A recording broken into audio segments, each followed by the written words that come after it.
Good morning, ladies and gentlemen. Eddie Marcus here, early this Sunday morning. It is a pleasure to be able to take a moment of this time and share this with those of you who are sharing with me at that time, your time. What do you think of when you hear of somebody dying? Say a drive-by. You hear of a drive-by, let's say, I think last night over in Minneapolis or someplace, there was a little kid out playing and drive-by. Hit the girl. I think they shot her in the head or something. I don't know. But the little girl is critical. What do you think about it when you hear stuff like that? I'm sure you hear of it, maybe often. What do you think of when you hear of maybe a battle going on? You know, they used to talk about the Crips and the Bloods. Well, they don't talk about that anymore. Somebody might say they're all in jail. I don't think so. I think they woke up and they got their act together. Many of them are rich now. Well, rich compared to where they were. What do you think of when you think about the war that's going on in Israel and with the Palestinians? What do you think about that battle? Does it affect you? Does it bother you? Bother you? Do you get curious? What do you think of, really? What do you think of when you look down the street and you see a real nice house? Real nice, looking good. Everything is fixed up. The yard is manicured. The painting, siding, everything is roofing, looking good. Nice cars in the yard. Fence built around, but before they build the fence, you were able to see an exquisite deck. You were able to see all of the playthings that children you can usually have to play with without going to the park.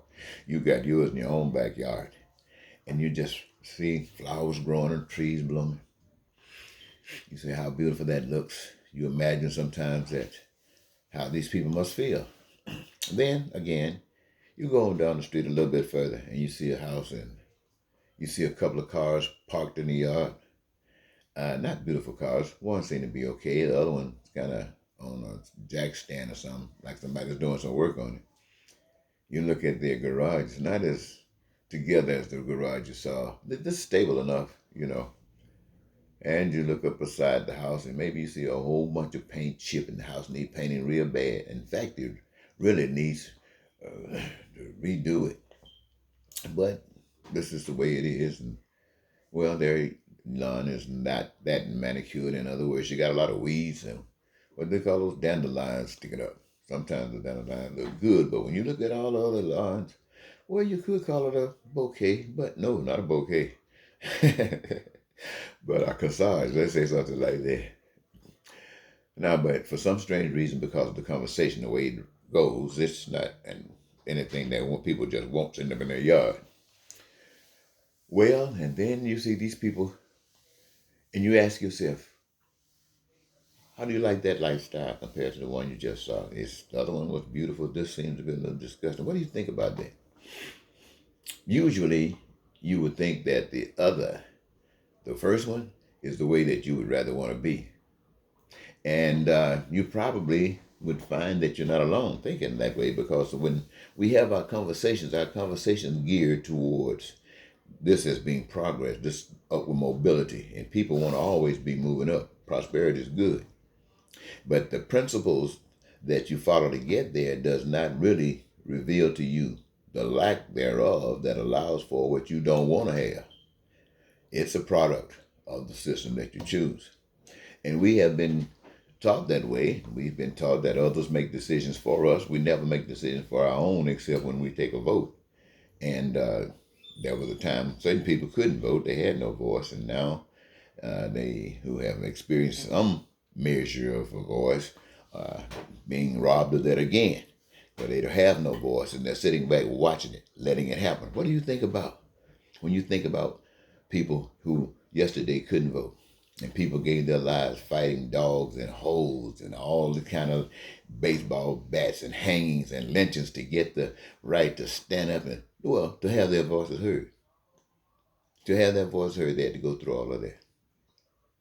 And now in this day when we've supposed to, you would think that if people had the right spirit, we could be so far advanced beyond where we are. And here we are today dealing with the same issues we dealt in the 20th and the 19th century. This is a reflection of we the people, ladies and gentlemen. And let me give you what I mean. Every human being on the face of the earth got power. No one individual on this earth got more power than another. Every individual on this earth have been given a gift whereby they might serve within this human family.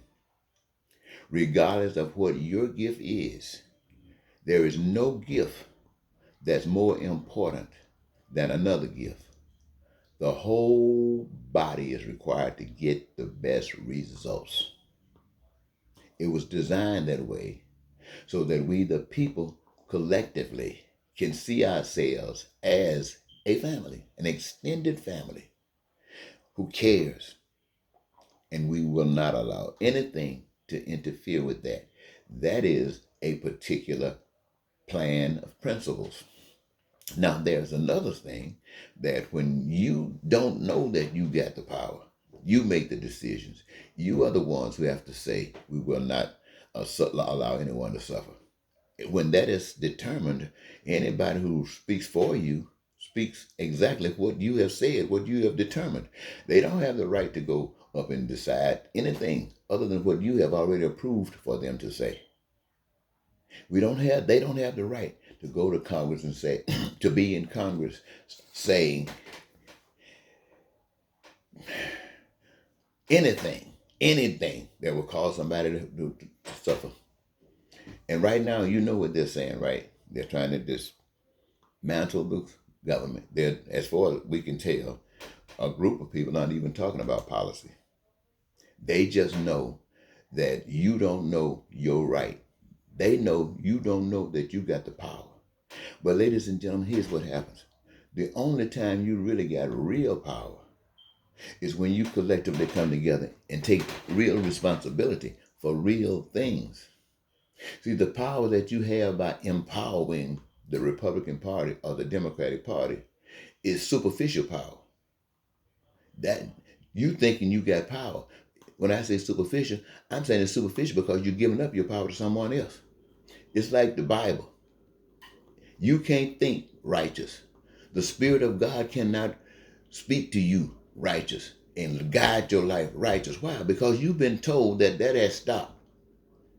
The God of everybody stopped in a book, and they wrapped it up in a book and said, now anytime you want to hear from God or anything that you receive from God, it got to come out of a book. See, all of that is a game plan, ladies and gentlemen. I'm not saying that there aren't things in the Bible that's true. I'm not saying that. I'm saying that it's being used to screw you. Exactly, like everything is.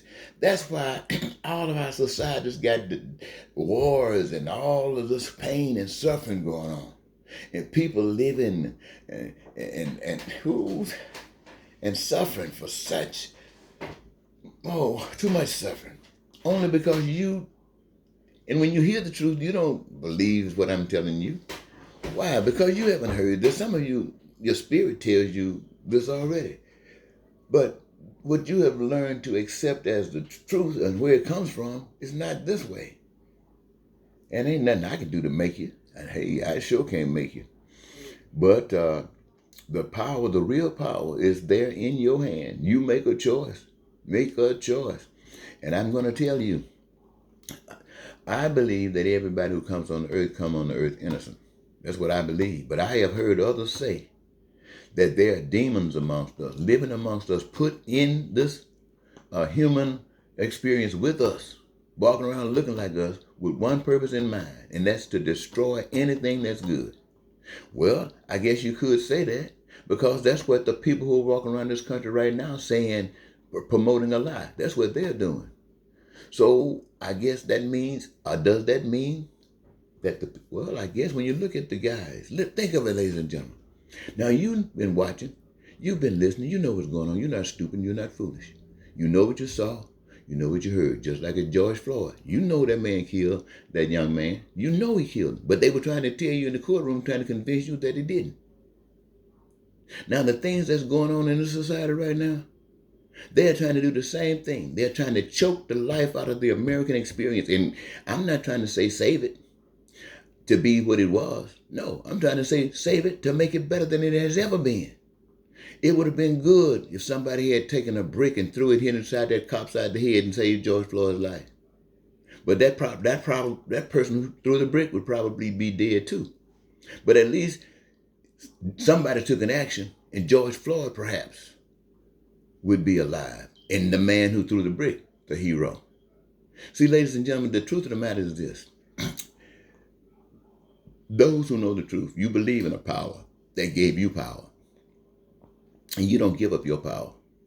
You don't give up your power to people when you get mad because they are doing something that does not work for you.